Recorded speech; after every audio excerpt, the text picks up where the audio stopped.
Programme एक पाकिस्तान के साथ मैं हूं ज़ौक अहमद। नाज़रीन, ईरान और अमेरिका के दरमियान कशीदगी खत्म होने का नाम नहीं ले रही। मुज़ाकरात हो रहे हैं या नहीं, मुअम्मा समझ नहीं आ रहा।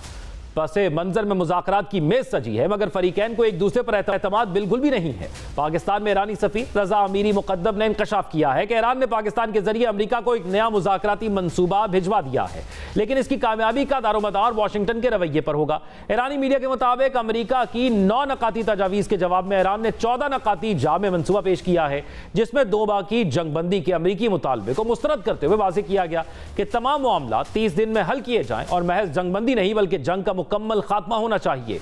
ईरानी तजावीज़ में दोबारा हमला न करने की जमानत, खित्ते से अमरीकी अफवाज का इनखला, बहरी नाकाबंदी का खात्मा, मुंजमद असासों की बहाली, जंगी नुकसानात का हर्जाना, तमाम पाबंदियों का खात्मा, लबनान समेत तमाम महाजों पर जंग का इख्तिताम और आबनाए हरमज के लिए नए निज़ाम की तश्कील जैसे अहम नकात शामिल हैं। दूसरी जानिब पासदारान इनकलाब ने सख्त मौक़िफ़ अपनाते हुए कहा है कि ट्रंप को या तो नामुमकिन फौजी ऑपरेशन या खराब मुआहिदे में से एक का इंतखाब करना होगा। उधर अमरीकी सदर डोनाल्ड ट्रंप भी किसी नरमी के मूड में नजर नहीं आते। उन्होंने ईरान की तजावीज़ को काबिल कबूल करार देने से इनकार करते हुए खबरदार किया कि तेहरान पर मजीद हमले खारिज इम्कान नहीं। हैरानकुन तौर पर ईरान के बाद उन्होंने क्यूबा को भी निशाने पर ले लिया है और दावा किया है कि अमरीकी बहरी बेड़ा वहां तैनात करके कंट्रोल हासिल किया जा सकता है, जबकि इस कशीदगी की वजह से मशरिक़ वुस्ता में हालात मजीद पेचीदा होते जा रहे हैं। कुवैत की तेल बरामदाद अप्रैल में सिफर रहना एक गैर मामूली वाक़या है, जबकि ईरानी ऑयल टैंकर अमरीकी निगरानी को चकमा देकर निकल गया। मुश्किलात अमरीका में भी बढ़ रही हैं। अमरीका में स्पिरिट एयरलाइन का दिवालिया होना भी इस बहरान के मौशी असरात को जाहिर करता है। उधर ईरानी वजीर खारजा अब्बास अरागची ने कतर और फ्रांस समेत मुख्तलिफ ममालिक से राब्ते तेज कर दिए हैं ताकि सिफारती हल निकाला जा सके।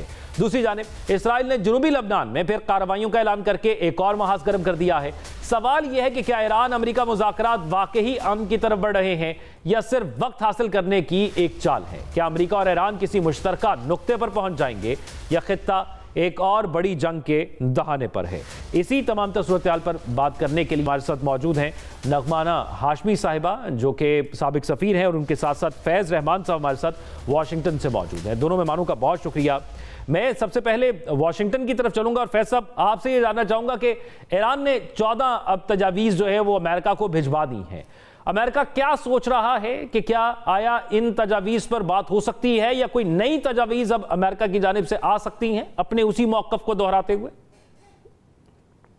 जी, बहुत बहुत शुक्रिया ज़ौक साहब, good to be on your show. देखिए, जो इस वक्त लेटेस्ट इनकी पोजीशन है, खुसूसन ट्रंप साहब की, ज़ाहिर है वही फैसला करेंगे अल्टीमेटली। तो उनकी पोजीशन ये है कि मुझे मिली है तजावीज़ और उससे पहले कि मैं उस पर फैसला करूँ तो पोजीशन लूँ, उनका ख्याल ये है कि ईरान ने अभी काफ़ी जितना उनको नुकसान उठाना चाहिए था नहीं उठाया। उनको दूसरे लफ्ज़ों में ये कही, उन्होंने कहा कि अभी उनको पूरा सबक नहीं सिखाया गया है।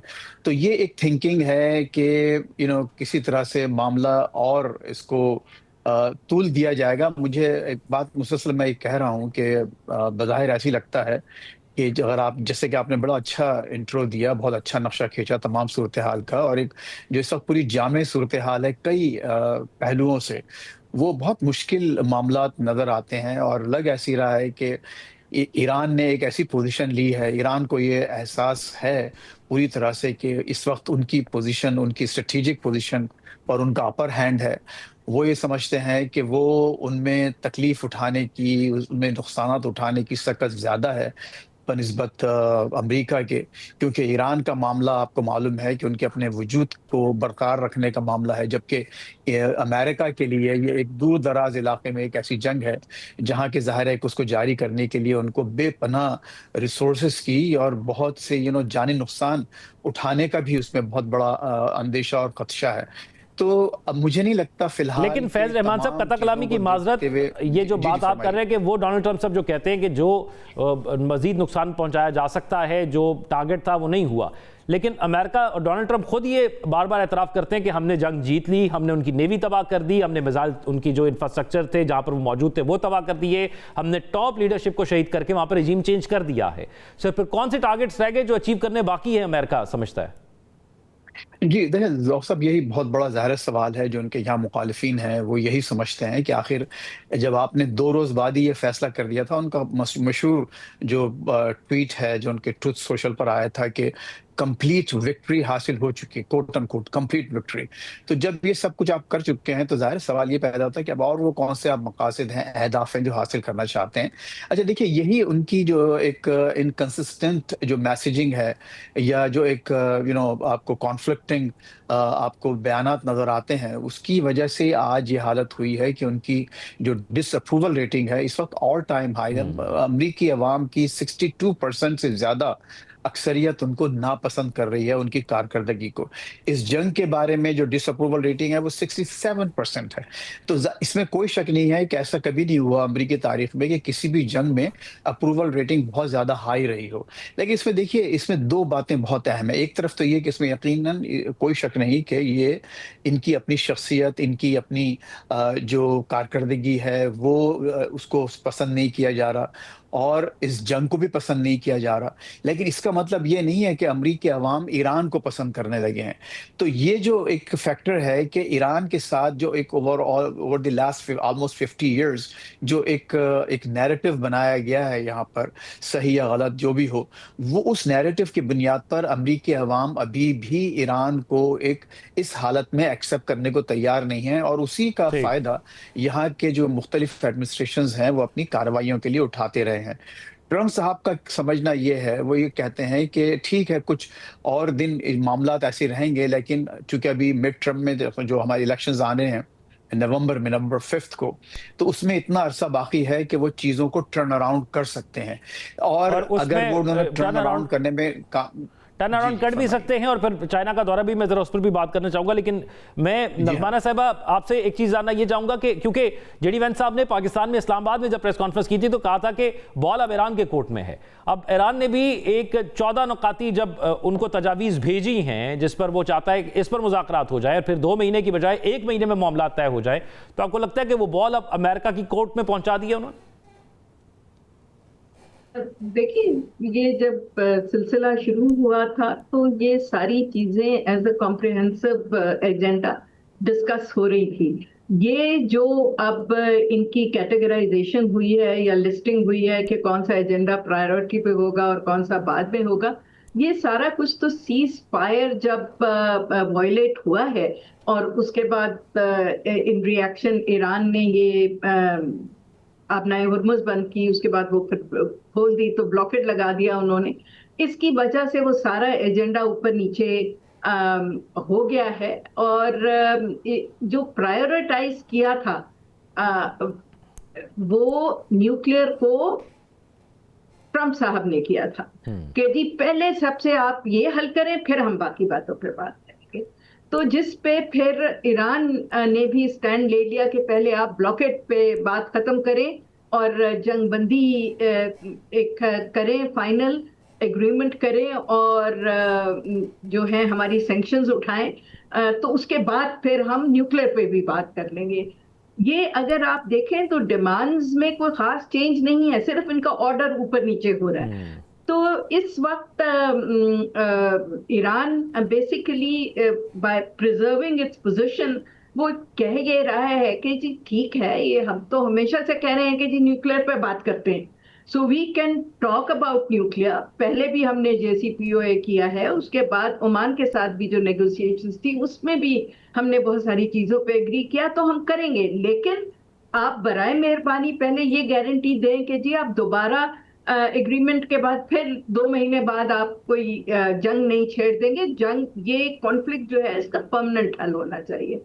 दूसरा वो ये कहते हैं कि हमारे आप जो एसेट्स हैं उनको मतलब डी फ्रीज करें और आप ये ब्लॉकेट खोलें, और फिर हम बात कर लेते हैं उसके बारे में भी, क्या कहते हैं, न्यूक्लियर के बारे में भी। पहले तो ईरान बीच में ये कह रहा था कि जी पहले सारे बाकी मसाइल हल करें।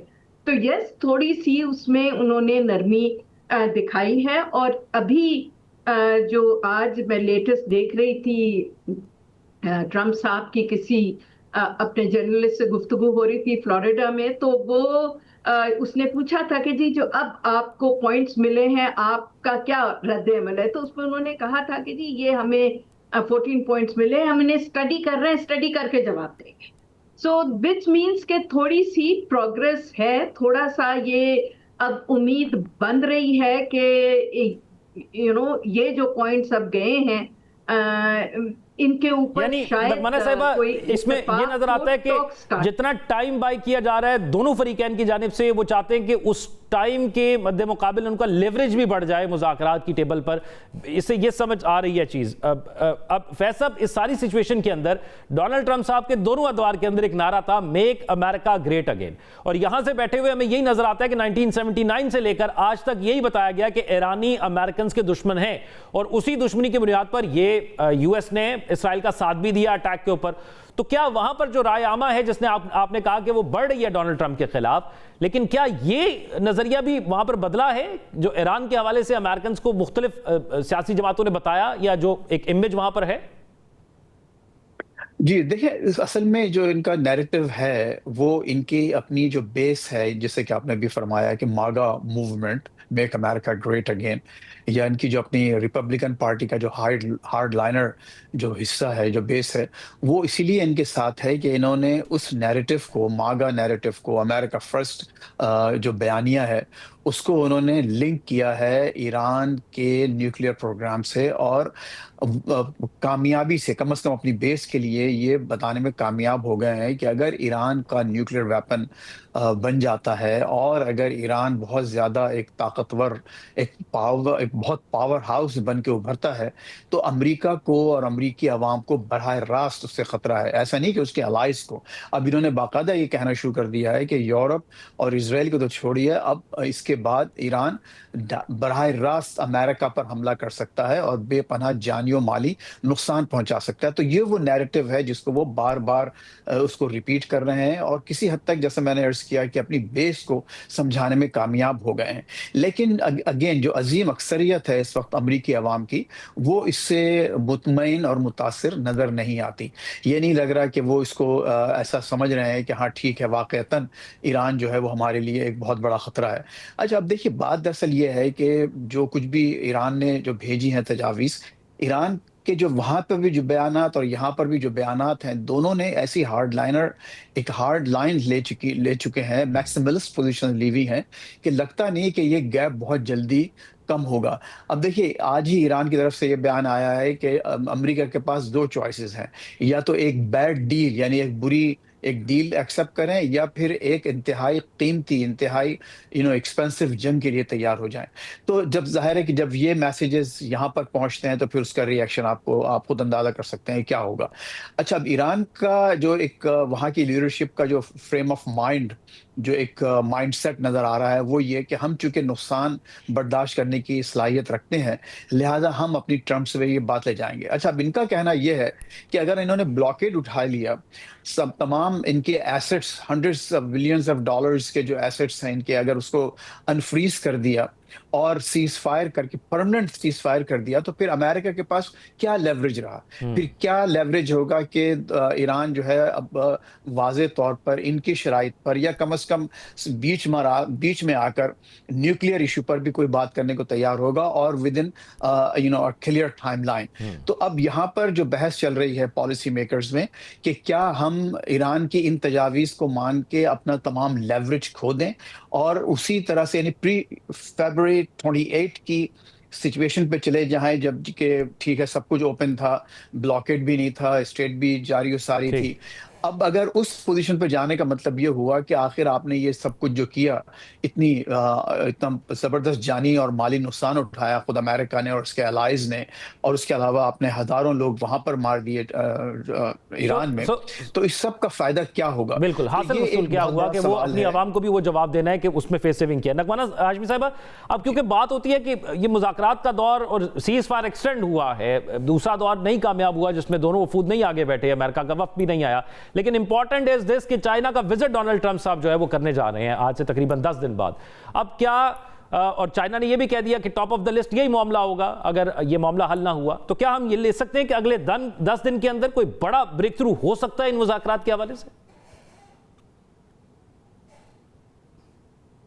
में आपने 2-3 सवाल इकट्ठे जो हैं वो कर दिए हैं। मैं I quickly try to address all of them. पहली तो बात ये है कि जंग जिस दिन शुरू होती है उसी दिन से मुज़ाकरात की बात भी शुरू हो जाती है, और वो बिहाइंड द सीन्स बहुत ज्यादा एक्टिविटी होती है, और जो नजर आती है वो बेसिकली उस हेक्टिक और एक बड़ी इन्वॉल्व डिप्लोमेसी का नतीजा होता है जो आप मेज पे किसी को आते देखते हैं या वहां जो बातचीत होती है।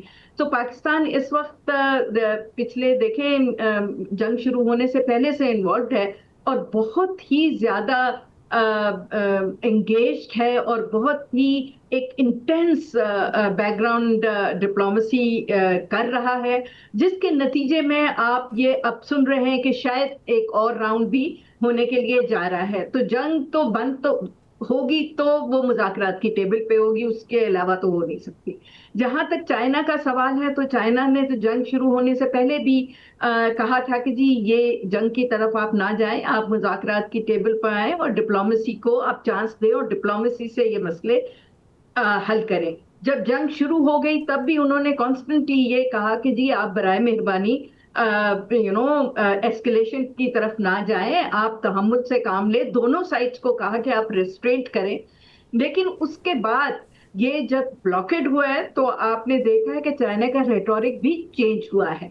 चाइना का विजिट जो था ट्रम्प साहब का वो पहले भी स्केड्यूल था मार्च या अप्रैल में, जो ये जंग की वजह से फिर नहीं हो सका था, और अब ये 14 या 15 2 तारीखें हैं इसकी विजिट की। तो इसमें बहुत क्लियरली चीन का आपको मैसेजिंग आ रही है, उनके सिग्नल्स आ रहे हैं जो उन्होंने ट्रम्प साहब को कहा है कि जी बराए मेहरबानी आप मीटिंग से पहले इस मामलात को और ये ब्लॉकेट को खत्म करके आए, वरना जो एक बहुत ही इम्पोर्टेंट एजेंडा जो हमने डिस्कस करना है वो सारा एक तरफ और on top of the agenda, यानी वो सारी बातें जो है वो इस पर डिस्कस हो जाएंगी। फैसला मेहरबानी ये मसला हल करके फिर तशरीफ। फैसल वेरी शॉर्टली अगर मैं जान सकूं कि चाइना का ये कहना कि अगर 5 कंपनियों पर वहां पर पाबंदी लगाई जाती है और चाइना कहता है हम नहीं मानते अमेरिकन पाबंदियों को, ये क्या इंपैक्ट रखता है? बहुत बड़ा मैसेज है, बहुत बड़ा सिग्नल है कि इसका मतलब ये हुआ कि एक लेवल पर जब आप सैंक्शंस को नहीं मान रहे अपनी कंपनियों की हद तक, तो जाहिर है कि आप जो दूसरी और जो बड़े वाक़यात हैं जैसे खुद ब्लॉकेट, जैसे कि अभी नगमाना साहब ने जिक्र किया कि ब्लॉकेट का एक बहुत बड़ा इशू है जिससे कि खुद चाइना को बराह रास्त नुकसान उठाने पड़ रहे हैं।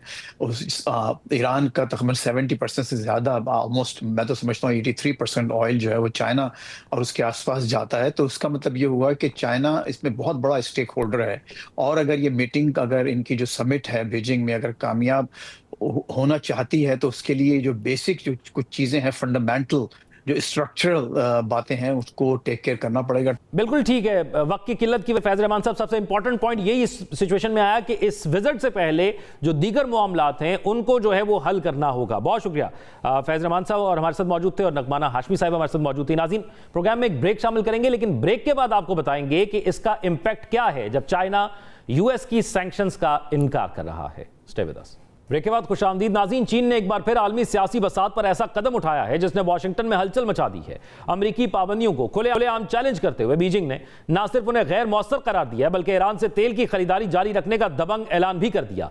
चीनी हुकूमत ने अपनी कंपनियों को बाज़ाब्ता हिदायत जारी की है कि वह ईरानी तेल की तिजारत से जुड़ी इन 5 मकामी रिफाइनरीज पर लगने वाली अमरीकी पाबंदियों को किसी सूरत तस्लीम न करें। इस मकसद के लिए 2021 में नाफिज किया गया अपना ब्लॉकिंग एक्ट भी फाल कर दिया है, जिसका बुनियादी मकसद यही है कि चीनी इदारों को बैरूनी एकतरफा कवानीन के असर से महफूज रखा जा सके।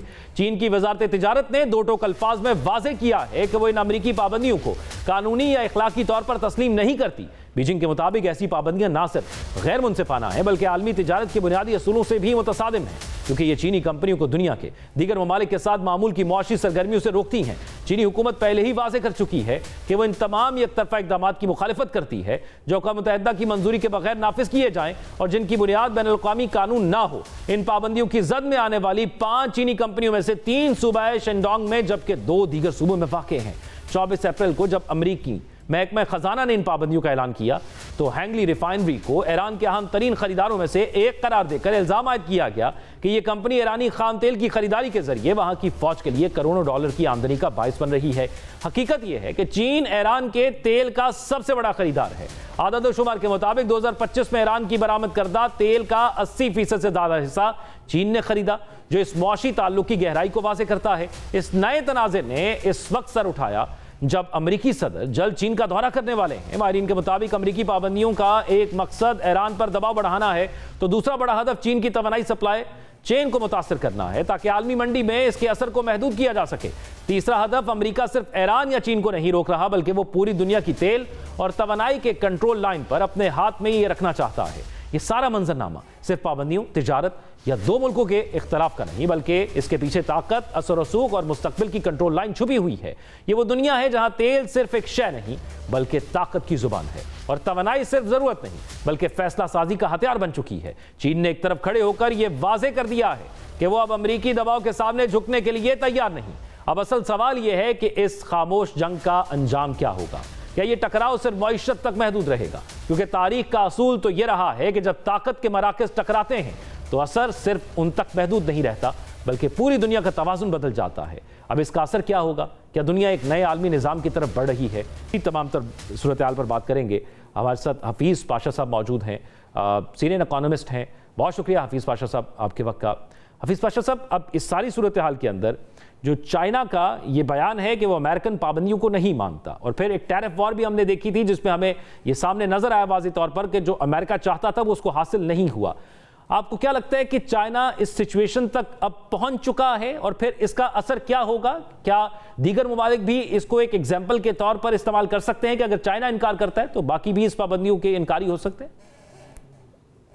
बात दरअसल ये है कि चाइना माशाल्लाह आपने देखा कि एक उभरते हुए सुपर पावर बन चुका है और आज की दुनिया में चाइना का जो रोल है वो बहुत मुस्तहकम हो चुका है और बहुत पॉजिटिव। और माशाल्लाह पाकिस्तान के लिए भी सीपेक वगैरह ने बहुत हमारा साथ दिया है।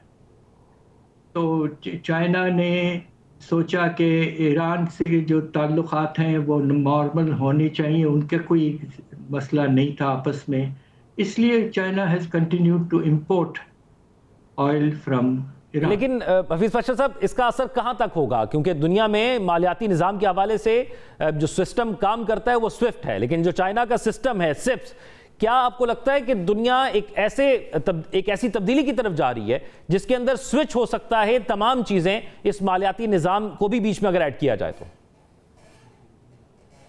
जी बिल्कुल बिल्कुल, और मुख्तलिफ आपको नजर आएंगे सिस्टम्स वगैरह, इसलिए कि दुनिया कॉम्प्लेक्स हो गई है, प्रोग्रेस हुआ है, टेक्नोलॉजी में इजाफा हुआ है, अब तो आर्टिफिशियल इंटेलिजेंस भी आ गया है वगैरह वगैरह, तो इसलिए चीज़ें काफ़ी हद तक और तेज़ी से बदल।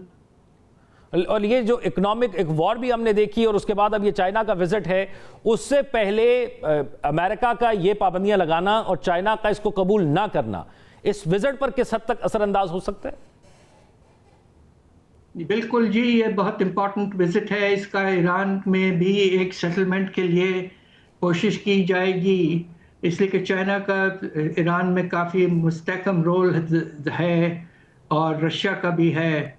इसलिए अब एक तरह से हम नहीं चाहते, दुनिया नहीं चाहती कि एक वर्ल्ड वॉर सिचुएशन खुदा न खास्ता पैदा हो जाए, इसलिए अमेरिकन प्रेसिडेंट की जो विज़िट जो है वो बहुत अहम है और उसके नतीजे में कोशिश ये होनी चाहिए कि दुनिया में तरक्की का पैमाना जो है वो तेज़ हो और ये ना हो कि जंग की वजह से और स्ट्रेट ऑफ हार्मुज को बंद रखने की वजह से हालात आहिस्ता आहिस्ता बहुत ख़राब होते जा रहे हैं।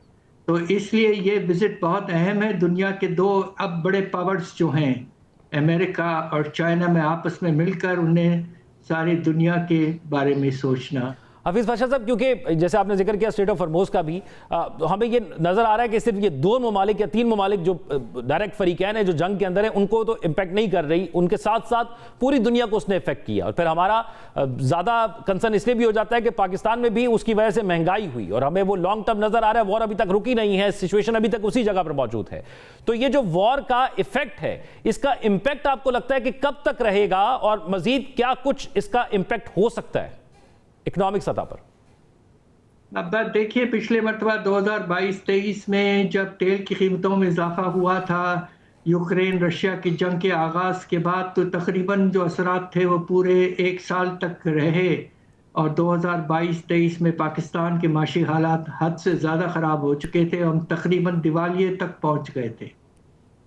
इस मरतबा अब आप देखिए कि पहले 2 महीने में भी असरात शुरू हो गए हैं। अफरात ज़र की रफ्तार बेशुमार तेज़ी से बढ़ रही है।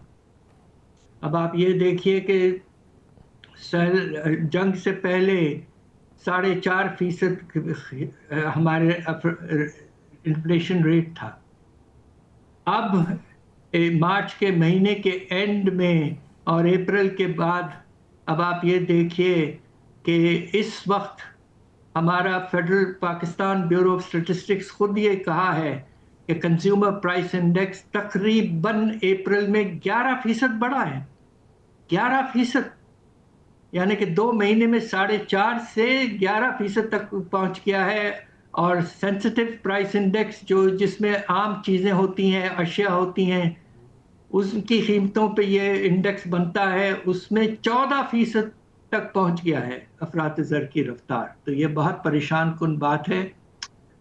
बेशुमार लोगों को इस बात की परेशानी हो रही है और पता नहीं आगे चलकर कहीं और खुदा न खास्ता और यानी सिचुएशन बद से बदतर होती जा रही है और फिर तमाम फरीकैन और फिर जितने भी लोग इफेक्ट हो रहे हैं उन सबका यही एक मुतालबा भी है और उम्मीद भी है कि जल्द से जल्द ये मामला हल हो। हमारे मुआशियत हफीज़ पाशा साहब हमारे साथ मौजूद थे। बहुत शुक्रिया हफीज़ पाशा साहब, आपके वक्त नाज़रीन प्रोग्राम में शामिल करेंगे। एक ब्रेक, उसके बाद बात करेंगे पाकिस्तान सुपर लीग सीज़न 11 के हवाले से।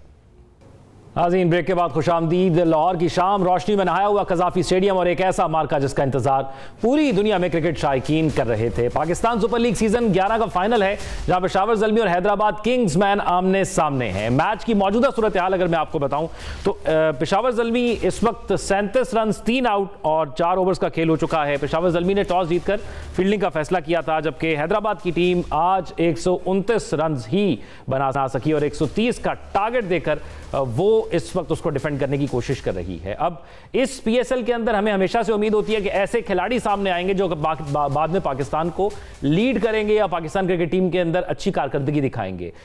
यंगस्टर्स होते हैं जो इंपैक्ट डालते हैं, बाद में टीम में शामिल किया जाता है। इस वक्त पाकिस्तान की टीम को देखा जाए जो कि इंटरनेशनल क्रिकेट खेल रही है, उसके अंदर ज़्यादातर खिलाड़ी पाकिस्तान सुपर लीग से ही लिए गए हैं, उन्होंने यहाँ पर ही परफॉर्म किया है। तो क्या इस बार मयार वैसा ही रहा और फिर जो शायकीन क्रिकेट लीग के अंदर मौजूद नहीं थे उससे कितना फर्क पड़ता है, और फिर पाकिस्तान सुपर लीग 11 का मयार पिछली लीग्स की निस्बत कैसा रहा? इस तमाम सूरत हाल पर बात और तमाम खिलाड़ी की सलाहियतों पर, उभरते हुए खिलाड़ी कौन है उस पर बात करेंगे। मोहम्मद इरफान साबिक टेस्ट क्रिकेटर हमारे साथ मौजूद हैं। बहुत शुक्रिया इरफान भाई आपके वक्त का। एक तो सबसे पहले मैं फाइनल पर ही इरफान साहब आपका मौक़िफ़ जानना चाहूँगा। लो स्कोरिंग मैच, हैदराबाद जो कि सेमीफाइनल एक टफ जीत कर आई, फिर प्लेऑफ के अंदर बड़ी मुश्किल से जगह बनाई। आज एक्सपेक्ट किया जा रहा था बड़ा टारगेट होगा, अभी भी मैच क्लोज जा सकता है, 3 खिलाड़ी आउट हैं, लेकिन लो स्कोरिंग मैच है। फाइनल को आप कैसे देख रहे हैं? आपको लग रहा है कि प्रेशर नहीं हैंडल कर पाए हैदराबाद वाले?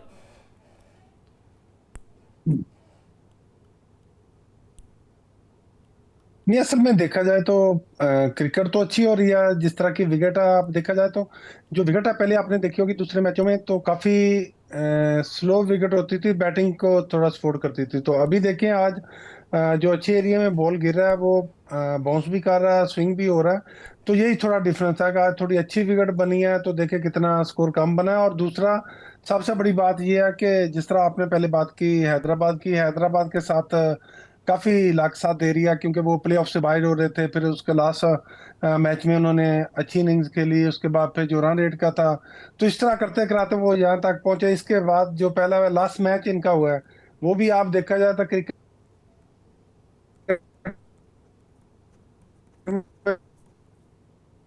बहुत कम, जितनी क्रिकेट तेज होगी अच्छी, तो उनके बॉलर ने बड़ी अच्छी बॉलिंग की लास्ट ओवर, जो सनैन ने, सॉरी, हुनैन। हनैन शाह ने। तो बड़ा अच्छा मैच हुआ था। लेकिन आज का देखा जाए तो हमेशा कोई भी मैच होता है जो T20 में लो स्कोरिंग, उसका मेन यही होता है कि जब तक आप लास्ट बॉल तक जीत ना जाए आपने रिलैक्स नहीं होना। तो हमेशा जब भी कोई बैटिंग फ्लॉप होती है या कोई बड़ी टीम दूसरी टीम के अगेंस्ट उनको जल्दी आउट करने के बाद छोटा टारगेट चेज करने जाती है, तो उसके लिए मुश्किल होती है। जिस तरह अभी जल्मी के लिए अभी शुरू में 3 आउट हो गए हैं, तो उनके लिए थोड़ी मुश्किल होगी। उनको अभी ज्यादा विकेट पे जो है लंबी पार्टनरशिप करनी पड़ेगी बैट्समैनों को, फिर ही जाके स्कोर होगा, क्योंकि फाइनल मैच उसका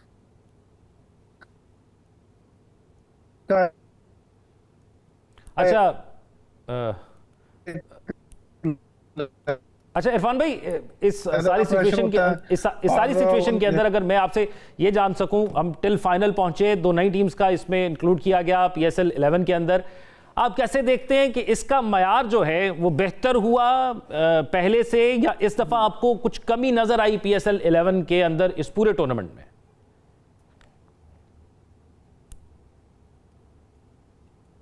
अगर देखा जाए 2 टीमें बढ़िया उसके तो PSL की मतलब कामयाबी का सबसे बड़ा सिरा जो होता है 10 साल के बाद 2 टीमें जो उन्होंने प्लान किया बढ़िया है, उसमें प्लेयरों को ज्यादा चांस मिलता है। अगर देखा जाए तो जिस तरह हमारी पीछे PSL के मैचेस आ रहे थे इससे पहले जो थे, जिस तरह हर टीम के पास 2-3 यंगस्टर इस तरह के आते थे, तो वो हमेशा खबरों में और मैच में इस तरह की परफॉर्मेंस करते, तो कोई ना कोई खबर उनकी बनती थी, कोई आउट करता था, कोई बैट्समैन इस तरह का होता था, वो मैच जितना आता था। अगर मैच नहीं भी जीतते तो बीच में आके इनिंग्स इस तरह की खेलते थे। इस दफा 1-2 प्लेयर ही नजर आए हैं, तो उसके अलावा अगर देखा जाए तो साहब ने इतनी अच्छी परफॉर्मेंस नहीं दी।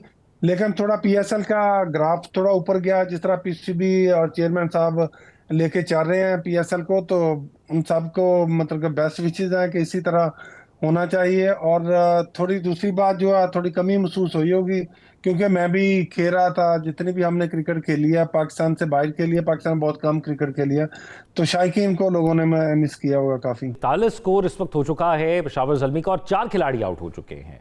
मैं इरफान भाई जरा दोबारा मैच पर मुख्तसरन बात कर लें तो पहले हमने देखा कि पिचेस जो हैं उस पर स्कोर अच्छा हुआ, लेकिन आज मुश्किल लग रही है। इसमें मौसम का कितना फैक्टर है?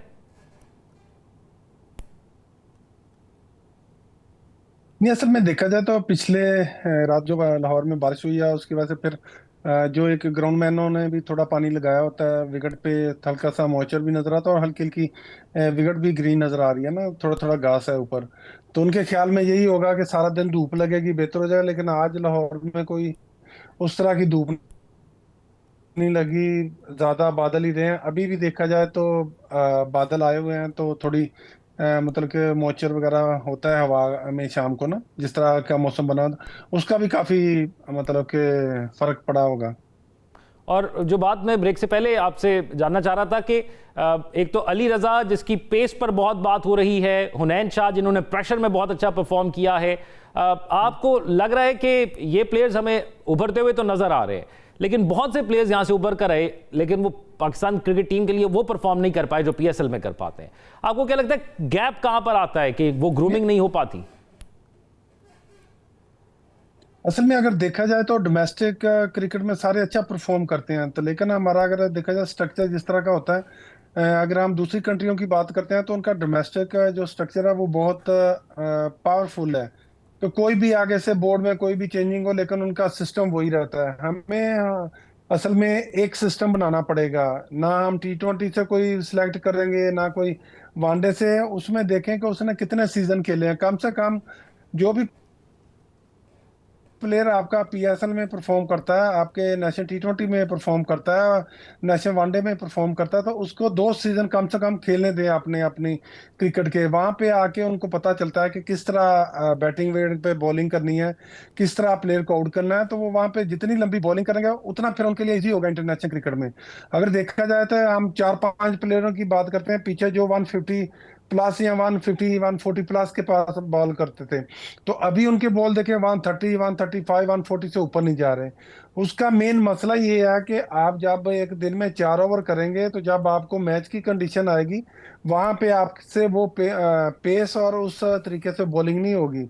इसलिए हमें इन प्लेयरों को साथ ग्रूम करना पड़ेगा। 2-3 प्लेयर और भी हैं दूसरी टीम में फास्ट बॉलर, उनका ग्रूम करना पड़ेगा। ये नहीं है कि हनैन शाह ने एक ओवर अच्छा कर दिया, आप कल कोई टूर है पाकिस्तान का T20 का, आप उसमें उसको सिलेक्ट कर लें, उसमें परफॉर्म ना हो तो फिर आप उसको भूल जाएं। ये चीज नहीं है। उनको एक टाइम दें, 2 सीजन पाकिस्तान के डोमेस्टिक क्रिकेट के खेले, उसके बाद इंटरनेशनल लेवल पे जब लेके आएंगे तो वो परफॉर्म भी करेंगे और लंबी क्रिकेट भी खेलेंगे पाकिस्तान के लिए। और इसमें प्लेयरों के लिए भी अच्छा है और सबसे बड़ी बात कि पाकिस्तान की टीम के लिए और पाकिस्तान के लिए बड़ा अच्छा है। राइट, बहुत शुक्रिया मोहम्मद इरफान साहब, साबिक टेस्ट क्रिकेटर हमारे साथ मौजूद थे और इस मैच के हवाले से अपनी राय और फिर पाकिस्तान की इस तमाम तर सूरत हाल के हवाले से कि हम अपना बेंच कमज़ोर लगता है। हमें लगता है कि जब हमारे पास कोई ऑप्शंस नहीं हैं क्रिकेट टीम में पाकिस्तान के लिए खिलाने के लिए, और ये कमी हमें आज से 10 साल पहले नहीं थी, लेकिन पिछले जो 10 साल गुजरे हैं उसके अंदर हमें ये बड़ी कमी महसूस हुई कि अगर कोई प्लेयर अच्छा परफॉर्म नहीं कर रहा तो ऑल्टरनेटिव हम क्या खिलाएँ। हमारे पास एक बड़ा अच्छा स्पिन अटैक होता था, हमें वो नज़र नहीं आता। हमें एक फास्ट बॉलिंग अटैक बहुत अच्छा होता था और जो जिन पर इन्हसार होता था जैसे शाहीन शाह अफरीदी या हारिस रऊफ हैं या दीगर फास्ट बॉलर्स हैं, वो हमें PSL में भी परफॉर्म करते हुए नज़र नहीं आए। यानी जिन्होंने हमें लीड करना है इंटरनेशनल क्रिकेट में, फिर जैसे आप साइम अयूब को देख लें, वो आज का मैच है जिसमें 50 उन्होंने बनाई है बहुत ही कम स्ट्राइक रेट के साथ, लेकिन उसके पूरे टूर्नामेंट में सबसे महंगे खिलाड़ी थे, परफॉर्म नहीं कर पाए। तो बहुत से सवालात हैं जिसको मद्देनजर रखकर पाकिस्तान क्रिकेट टीम की बेहतरी के लिए बहुत कुछ करना होगा। नाज़रीन, आज के प्रोग्राम से इतना ही। अपना ख्याल रखिएगा। अल्लाह।